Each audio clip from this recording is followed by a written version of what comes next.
অভিশপ্ত রাজকুমারীর গল্প পর্ব ১৬। রাজকুমারী তখন রাজকুমার রাফিকে আরো বলে, এমন কঠিন অভিশাপের কথা শুনে আমার আম্মাজান ভীষণ কান্না করছিল।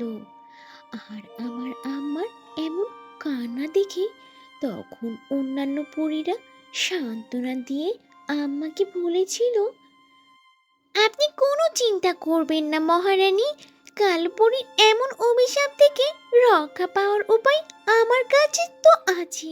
আমরা জানি কিভাবে কি করতে হবে। আমরা একটা উপায় নিশ্চয়ই বের করব।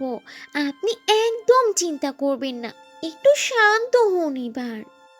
এরপর অনেকগুলো বছর কেটে যায়, আর আমি যখন ২২ বছর পূর্ণ হলাম তখন কালো পরীর সেই অভিশাপ মতে আমি এমনভাবে হরিণে পরিণত হলাম। আর আমার বাবা মা তাদের বুকে পাথর চেপে রেখে আমাকে এই বনের মধ্যে দিয়ে গিয়েছিল। আমি তো সেদিন থেকেই এই জঙ্গলে বসে অপেক্ষা করছিলাম কখন আমার এই অভিশাপ মুক্ত হবে।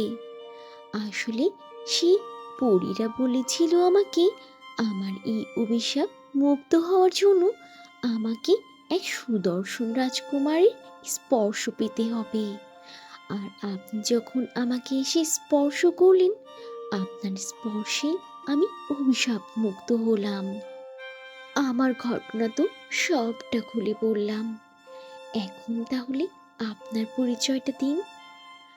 রাজকুমারী মায়াবতীর কথা শুনে তখন রাজকুমার রাফি বললেন, আমি হলাম অথইপুর রাজ্যের রাজকুমার রাফি।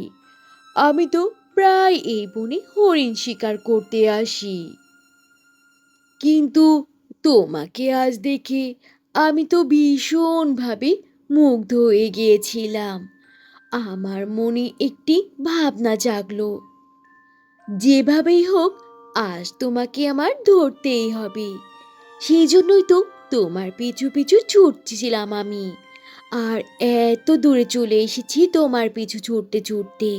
এরপর যখনই তোমাকে স্পর্শ করলাম ধরার জন্য, তখনই দেখি আর এক অবাক করা ঘটনা।